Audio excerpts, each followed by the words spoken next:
Ha pasado un mes desde la desaparición del vuelo MH370.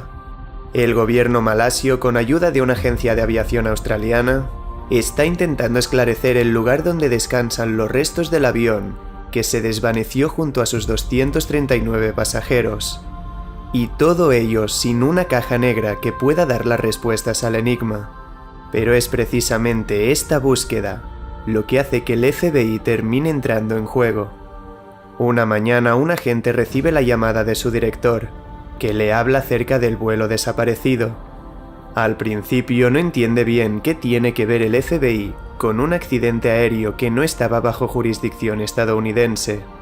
Pero el director le dice que el equipo australiano que está liderando la búsqueda del avión se ha puesto en contacto con ellos porque sus investigaciones les han llevado a creer que el incidente puede estar relacionado con un acto terrorista. Al parecer, 2 de los pasajeros del vuelo eran iraníes con pasaportes falsos, por lo que la agencia australiana, activando la alerta terrorista, había notificado al FBI. De repente, al otro lado del mundo, los agentes estadounidenses habían recibido el cometido de descubrir las causas de esa desaparición que había paralizado el mundo, descubrir qué o quién había hecho que ese vuelo se desvaneciera sin dejar rastro. Tras recabar toda la información disponible y hablar con los investigadores australianos, los agentes entienden que el misterio del MH370 comienza justo después de la 1:19 de la mañana del 8 de marzo, alrededor de 90 segundos después de que el capitán y la torre de control de Kuala Lumpur hablaran por última vez. Después de eso, nunca se supo nada más del avión. Y que un avión comercial, una proeza de la ingeniería aeronáutica como el Boeing 777 desaparezca de los radares, solo pudo deberse a una cosa.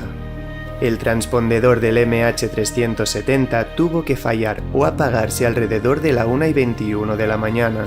Situado en la consola central de la cabina de mando, el transpondedor es el modo principal que tiene el avión de ser identificado por el control de tráfico aéreo, el cual usa un radar secundario civil en tierra para informar acerca de la altitud, velocidad y destino de la aeronave. Los agentes habían hablado con una docena de pilotos del 777 y todos ellos coincidían en que a menos que haya un mal funcionamiento, el transpondedor jamás debe apagarse durante el vuelo. No hay ni una sola razón para que el capitán lo desconecte. Todo estaba encajando con la hipótesis de un secuestro. Además, tal y como decían los informes malasios y australianos, el ACARS también falló alrededor de esa misma hora. Este sistema de comunicaciones codificadas permite que las aerolíneas vigilen por radio a los aviones, registra y transmite el estado del avión durante el vuelo, y está diseñado para no ser apagado en el aire. Con el ACARS y el transpondedor apagados, se han cerrado todos los métodos de comunicación entre la aeronave y tierra.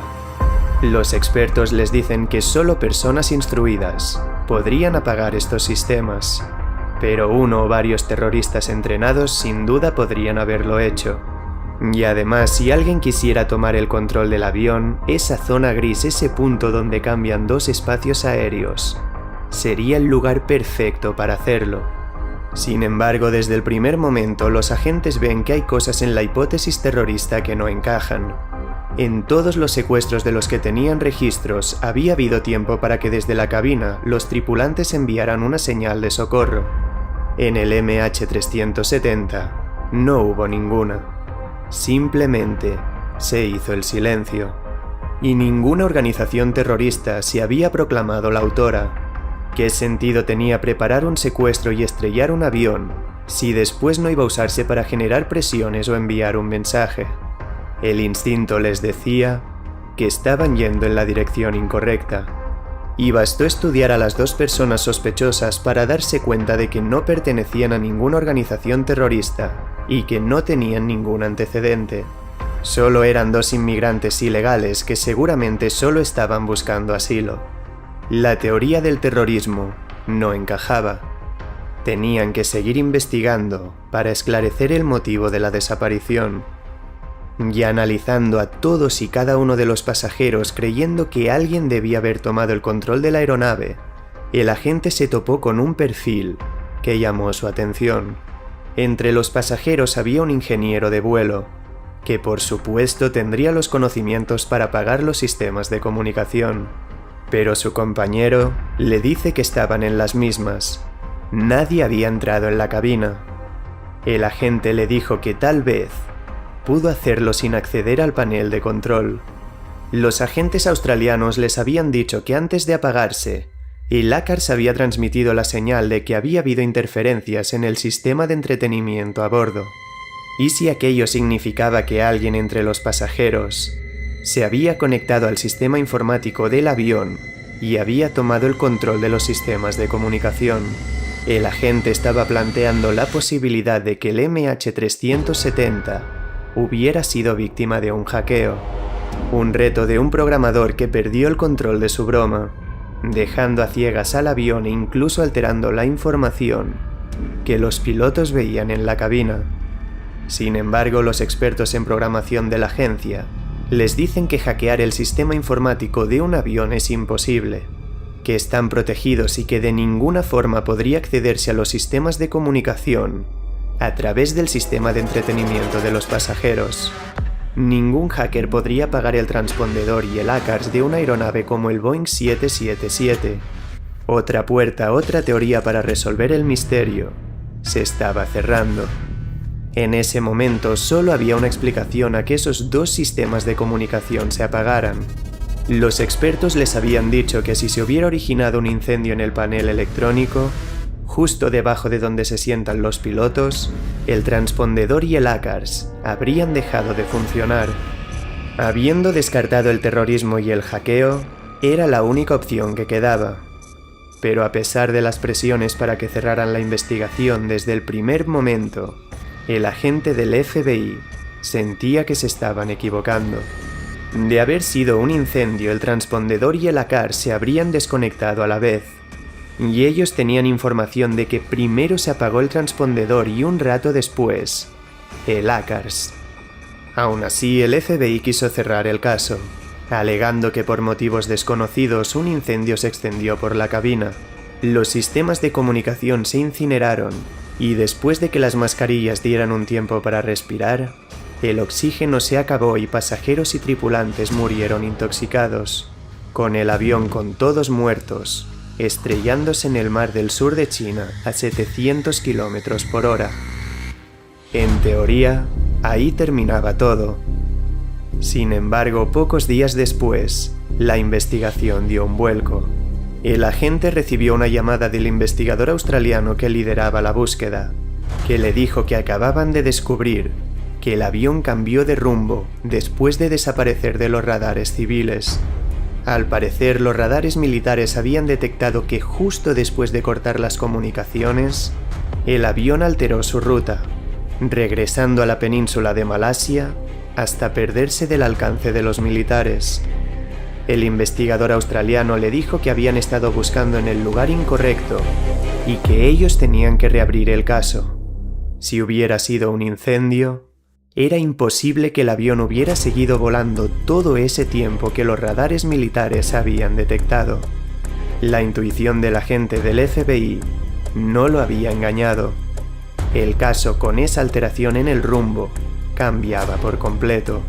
Era volver a empezar y entender qué hizo que el MH370, justo después de desconectar sus sistemas de comunicación, se desviara radicalmente de su ruta de vuelo a Pekín.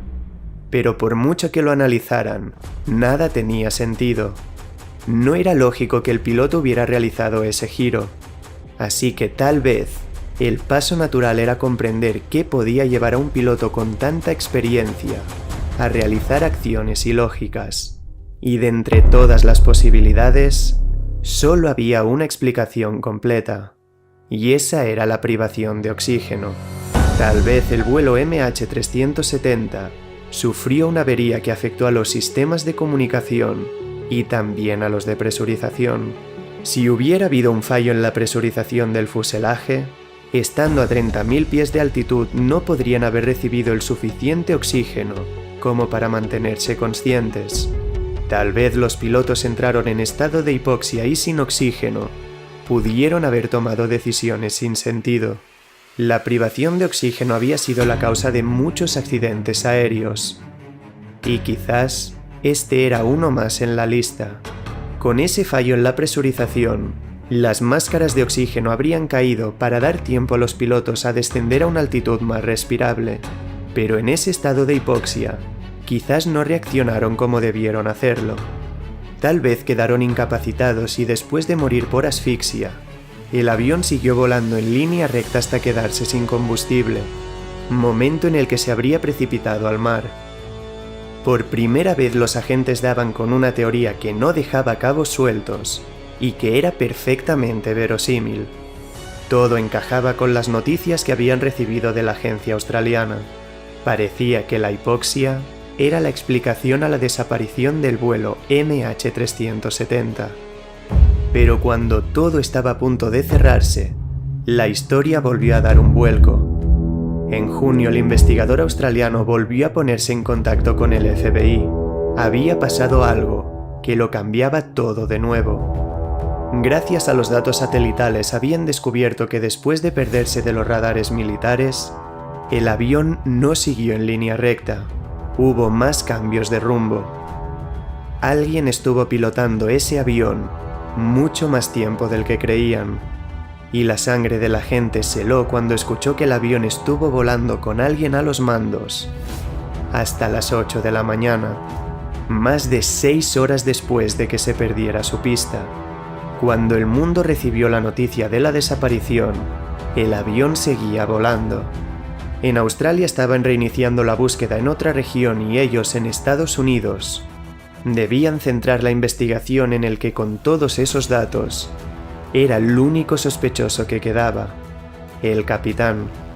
El investigador le explica a la gente que habían investigado la casa del piloto y que en ella habían encontrado un simulador de vuelo que supuestamente contenía una ruta sospechosa que terminaba al sur del Océano Índico, donde esas nuevas informaciones decían que podía haberse estrellado.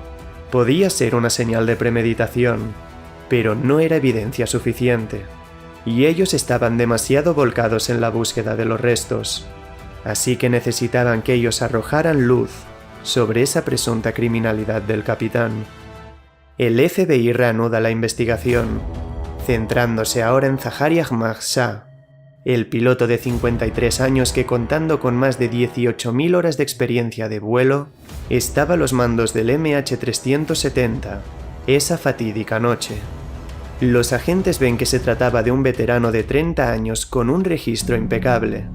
Sin embargo, había rumores de que estaba pasando por momentos difíciles a nivel personal a raíz de un matrimonio fallido. Recibieron informaciones de que unas horas antes del vuelo, su esposa lo había dejado y se había llevado a sus hijos con ella a otra casa.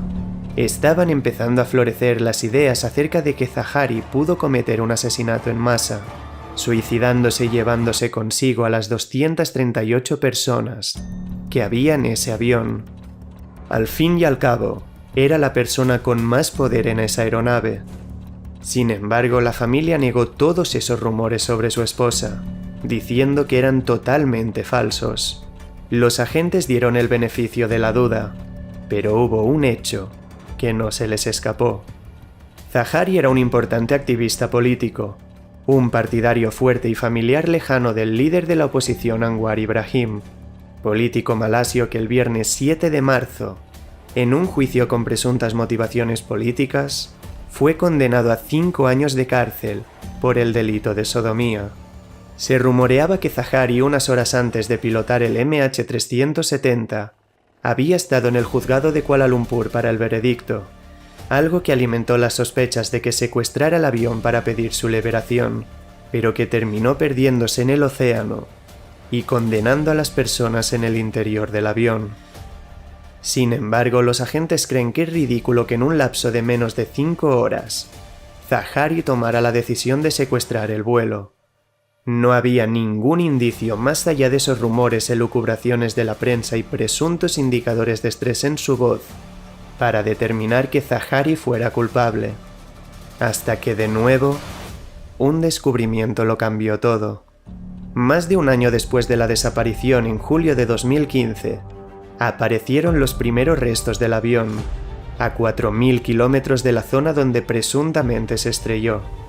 En la costa de la isla de la Reunión al este de Madagascar, unas personas encontraron un flap del avión, esas estructuras en las alas que a bajas velocidades se despliegan hacia abajo para permitir el aterrizaje seguro. Al parecer, las fechas y los números de serie mostraban que pertenecían al vuelo MH370. Ese descubrimiento lo cambiaba todo, pues de todas las partes del avión que podían haber encontrado, esa era una de las que más información podía darles. Si los flaps estaban hacia arriba, quería decir que en el momento del impacto contra el agua, el avión estaba en velocidad de crucero. Si estaban hacia abajo, quería decir que en el instante del accidente, el avión estaba en modo de aterrizaje y lo que es más importante, que alguien había activado esos flaps.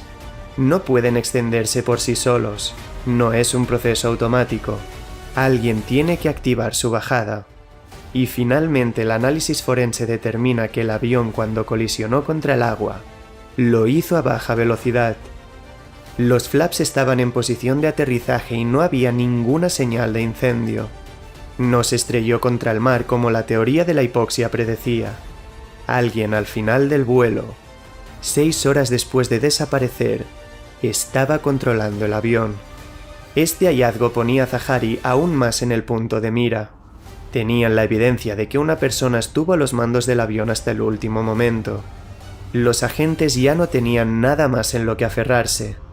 Solo podían esperar que sus investigaciones sirvieran para arrojar luz en el informe oficial presentado por el gobierno malasio.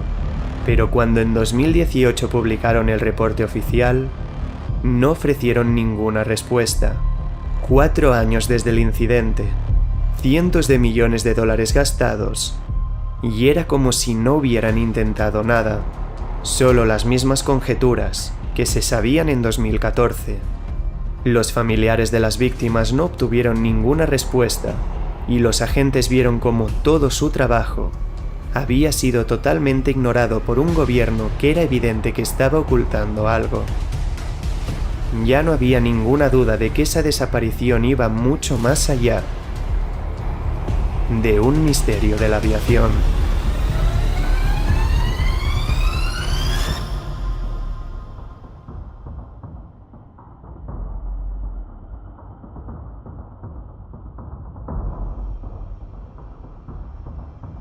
Una semana después de la desaparición del vuelo MH370, la Oficina Australiana de Seguridad de Transporte recibe una llamada de socorro por parte de las autoridades de Malasia.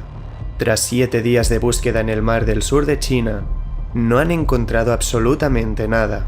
Necesitan su ayuda para dar con los restos del avión, porque a pesar de que las esperanzas de dar con algún superviviente prácticamente han desaparecido, las familias de las víctimas no encontrarán la paz hasta que ellos no den con el avión. Por ello, un equipo de investigadores de accidentes aéreos de la oficina australiana empieza a reconstruir el incidente hasta el momento en el que el vuelo desapareció de los radares. El Boeing 777 pasó todas las revisiones de seguridad en el aeropuerto de Kuala Lumpur. A las 12:26 los 239 pasajeros ya habían embarcado en el vuelo de 6 horas hasta Pekín. Tras unas últimas comprobaciones, el avión está listo para despegar. Los investigadores en los registros ven que el vuelo despegó con normalidad a las 12:41 minutos. Hasta ese momento, no ocurre nada extraño. Ningún mensaje fuera de lo normal ni ninguna lectura que pueda preceder al desastre. A la 1:19 minutos el MH370 va a su velocidad de crucero a 35.000 pies, momento en el que sale del espacio aéreo de Malasia y entra en el de Vietnam. Los controladores malasios piden al capitán que se conecte al espacio aéreo de Ho Chi Minh, una ciudad del sur de Vietnam. Zahari confirma el mensaje, desea las buenas noches a los controladores y se desconecta. Esa es la última vez que alguien sabrá algo del MH370. El avión pasa 20 minutos sin conectarse al tráfico aéreo de Ho Chi Minh y los controladores vietnamitas siguen sin informar. No deberían haber tardado más de 3 minutos en hacerlo. Cuando finalmente informan al tráfico aéreo de Kuala Lumpur a la 1:38, ya es demasiado tarde. No hay forma de comunicarse con el avión. Eso era todo lo que los investigadores australianos tenían. Y todo apuntaba a que una avería o un secuestro fallido habían hecho que tras desconectarse del tráfico aéreo, el avión se precipitara en ese mar del sur de China. Los superiores dicen al equipo que no tienen mucho más que hacer, que ese avión tiene que estar en algún lugar del mar y que es obligación de las autoridades dar los medios suficientes para cubrir esa búsqueda. Sin embargo, uno de ellos pide que le dejen seguir investigando, que en ese misterio debe haber algo más. Su superior le dice que no pueden rastrear nada más, que con el transpondedor y el ACARS apagados, ningún radar civil de ninguna zona de control aéreo pudo detectar el avión después de que se perdiera el contacto. Él le dijo que tenía razón, pero que había un lugar donde sí que podían encontrar respuestas. Los radares militares no dependen de los transpondedores, pues usan la reflectividad para rastrear la posición de objetos aéreos que intentan esconderse de los radares civiles. Si ese avión hubiera cambiado de rumbo al ser secuestrado y hubiera pasado por alguna zona militar, podrían haberlo visto. El director le dio permiso para solicitar acceso a esa información, que fue facilitada por el gobierno de Malasia. Y con esos datos el investigador descubre lo que estaba buscando, pero que esperaba no encontrar. En los radares militares podía verse como un objeto aéreo que por el tiempo, ruta y posición se determinó que era el MH370. Justo a la 1:21 de la mañana, cuando el transpondedor se apagó, giró bruscamente a la izquierda, alterando drásticamente su ruta marcada hacia Pekín. Los radares militares indicaban que un objeto aéreo no identificado que inexplicablemente no hizo saltar ninguna alarma entre los oficiales regresó a la península de Malasia y giró a la derecha cerca de la isla de Penang, manteniendo esa trayectoria al noroeste antes de que saliera del rango de los militares. El investigador no podía creer cómo el gobierno de Malasia no había consultado la información de los militares. El avión jamás sobrevoló el mar del sur de China después de desaparecer. Habían estado una semana buscando en el lugar equivocado. La agencia australiana se pone en contacto inmediatamente con las autoridades, pero están 2 días más sin escuchar, un tiempo en el que el equipo se da cuenta de que su descubrimiento demuestra que es muy probable que el incidente se deba a un acto terrorista, y cuando descubren que 2 de los pasajeros viajaban con pasaportes falsos, toda la historia cobra más fuerza. Y en este contexto, solo hay un lugar donde pueden pedir ayuda. El equipo llama a la División Especializada en Contraterrorismo del FBI, explicando sus hallazgos y pidiendo que investiguen el caso, pues es muy probable que alguien secuestrara el avión en nombre de una organización terrorista. Y tras dejarlo en manos de la agencia estadounidense, los investigadores continúan con su búsqueda. Finalmente el gobierno de Malasia aceptó los datos del equipo australiano y abandonaron la búsqueda en el mar del sur de China. Los medios se movilizaron hasta el Golfo de Bengala y el mar de Andamán, pero ya habían pasado 10 días desde la desaparición. La búsqueda no dio ningún fruto, y aunque creían que el fracaso se debía a todo el tiempo que habían tardado en llegar al lugar, el equipo continuó con la investigación. Fuera del rango de cualquier radar militar y con todos los sistemas de comunicación desactivados, ya solo quedaba una unidad que pudiera dar información. Y esa era el SATCOM, un equipo que se comunica automáticamente con los satélites espaciales que orbitan cerca de su ubicación. Revisando la información satelital descubrieron que el MH370 había establecido una conexión con el satélite F3 del Inmarsat. La información era esencial, ya que a pesar de que no iban a encontrar información acerca de su ubicación, sí que podrían saber cuánto tiempo estuvo volando después de desaparecer de los radares. Pero cuando el equipo obtuvo los resultados de los satélites, no podían creer lo que estaban viendo. El MH370 se había comunicado 7 veces con el satélite.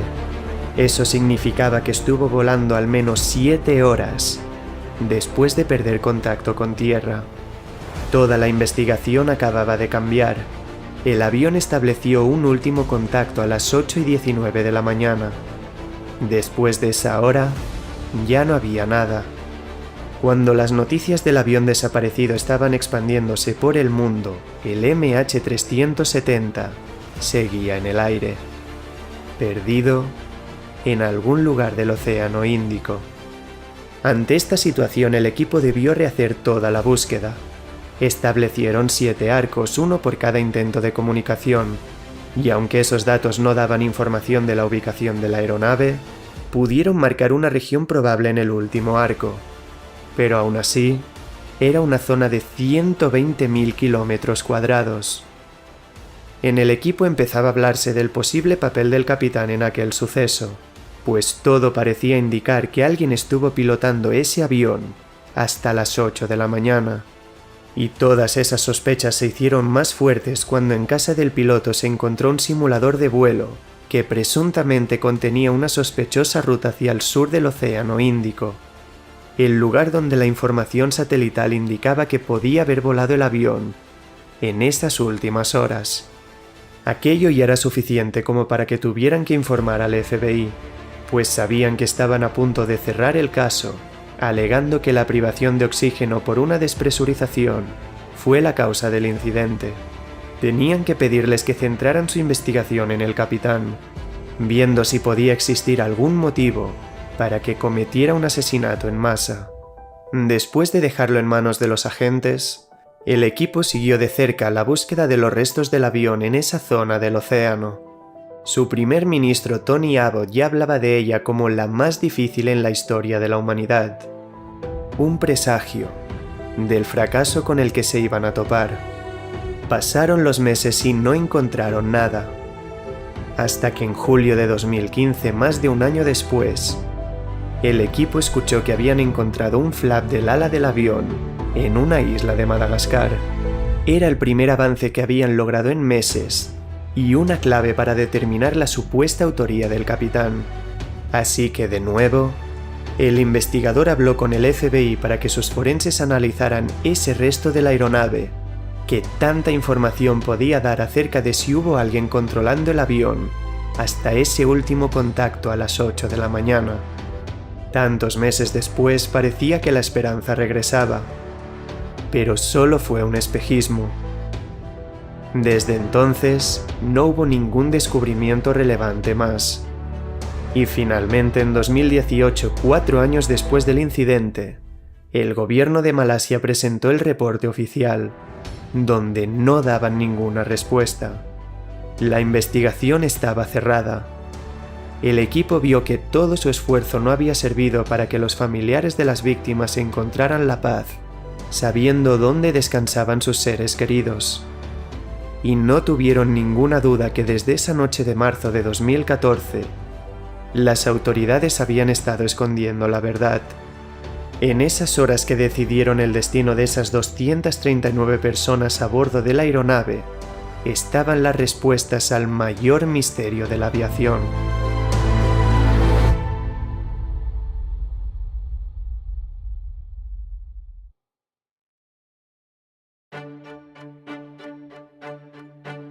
«40 minutos después de la medianoche, los controladores aéreos del aeropuerto de Kuala Lumpur dan luz verde al despegue de un Boeing 777 con destino a Pekín, con 239 pasajeros. Comunicándose con los pilotos a bordo, no dan ninguna previsión alarmante para el vuelo de 6 horas. En ese momento, la aeronave inicia la maniobra de despegue con total normalidad. El vuelo MH370 sale del aeropuerto de Malasia, en dirección a China. El Centro de Control de Tráfico Aéreo mantiene las comunicaciones con el avión, hasta que a la 1:19 el MH370 se acerca a la zona gris, la región de cambio entre dos zonas aéreas. Desde Kuala Lumpur se indica al piloto que realice la transición a la estación de Ho Chi Minh, en Vietnam. El capitán confirma la operación, desea las buenas noches y se desconecta del tráfico aéreo de Malasia. En el aeropuerto de Ho Chi Minh esperan la conexión del vuelo, un cambio rutinario que no toma más de unos pocos segundos, pero pasan los minutos y el vuelo MH370 no se ha conectado a su tráfico aéreo. Saben que el piloto tiene un periodo de gracia de 5 minutos, pero esperan y esa conexión no llega. Incomprensiblemente tardan 20 minutos en intentar comunicarse con la aeronave para ver que todo esté correcto, pero al intentar hacerlo, no hay respuesta. El transpondedor y el ACARS del avión están apagados. Todas las alarmas se encienden, pero esos 20 minutos que han tardado en reaccionar ya no pueden recuperarse. A la 1:38 finalmente llaman al control de tráfico aéreo de Kuala Lumpur, diciendo que han perdido al vuelo MH370. En ese instante, como marca el protocolo, se convoca un comité de crisis, y la ministra de Transporte es alertada de la situación. Un avión comercial acaba de desaparecer de los radares. Pero en otra decisión incomprensible, la aerolínea de Malasia no actúa hasta las 2 de la mañana, 20 minutos después de la llamada de socorro de Vietnam, y lo hace cometiendo errores que no tienen ningún sentido. Un empleado dijo al centro de control de tráfico aéreo cercano que a las 2:03 la aeronave estaba en el espacio aéreo de Camboya, y a las 2:15 y a las 2:35 lo repite, dando incluso coordenadas. No fue hasta las 3:30 de la mañana que la aerolínea se dio cuenta de que estaban basándose en proyecciones de vuelo y no en la ubicación real del avión. Ya habían pasado casi 2 horas desde la pérdida de contacto. 2 horas en las que el avión había estado volando invisible a todos los radares. A todos, excepto a los militares. El vuelo MH370 voló casi directamente por encima de la estación de radar militar de Malasia. Esa noche al menos 5 oficiales vieron que durante 40 minutos un objeto no identificado estaba atravesando la península. Inexplicablemente, ninguno de ellos hizo saltar la alarma. Infringieron todos los protocolos y no enviaron cazas a investigar el objeto, cuando con una simple llamada podrían haberlos enviado y escoltar el avión hasta tierra. Y a pesar de la gravedad de la situación, la aerolínea de Malasia realizó un solo intento de llamar al avión por teléfono satelital, y lo hizo a las 2:40. E increíblemente pasarían otras 2 horas antes de que Kuala Lumpur activara la señal de búsqueda aérea y salvamento. Esperaron hasta las 5:30 de la mañana, casi 4 horas después de la desaparición. 1 hora después, a las 6:30, se esperaba el aterrizaje del MH370 en Pekín, y como era de esperar, no apareció. Y en esa sucesión de acontecimientos sin sentido, la aerolínea no se pronuncia hasta 1 hora después, y lo hace con una publicación en Facebook. Un comunicado diciendo que han perdido contacto con el MH370. Al poco tiempo los familiares empiezan a llegar al aeropuerto y más de 300 agencias de comunicación se movilizan para cubrir una noticia que no tenía ningún sentido. 2 centros de tráfico aéreo y una fuerza militar habían perdido un avión comercial con 239 personas a bordo. La incertidumbre se convierte en desesperación al tiempo que los medios de comunicación de todo el mundo hablan ya del MH370 como la más extraña desaparición de la historia de la aviación. El gobierno de Malasia inicia las comunicaciones con la aerolínea, en unas conversaciones que fueron confidenciales y sobre las que no podemos hacer más que especular. Pero mientras las familias estaban desesperadas por respuestas, todo lo que hicieron las autoridades fue iniciar una búsqueda en el lugar equivocado por más de 1 semana. No fue hasta que la agencia australiana intervino que empezó a esclarecerse la desaparición, pero ya era demasiado tarde. Nadie sabe qué presiones políticas entraron en juego, qué ocultaron las autoridades o por qué los militares no actuaron cuando vieron ese objeto no identificado sobrevolando la península. Al parecer nadie se dio cuenta del cambio de dirección de la aeronave que alteraba toda la investigación.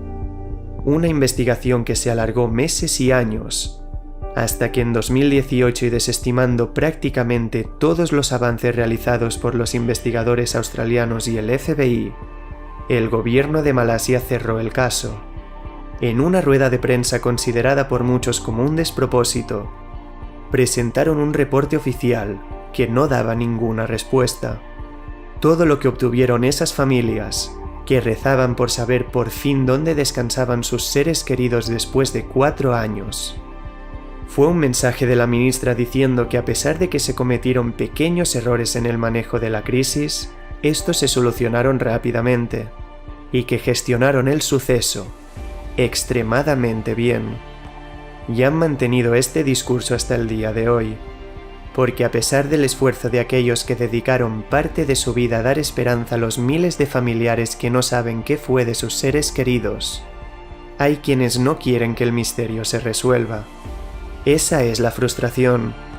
Sentir que cuando la verdad se quiere ocultar, esta es más difícil de encontrar que cualquier caja negra.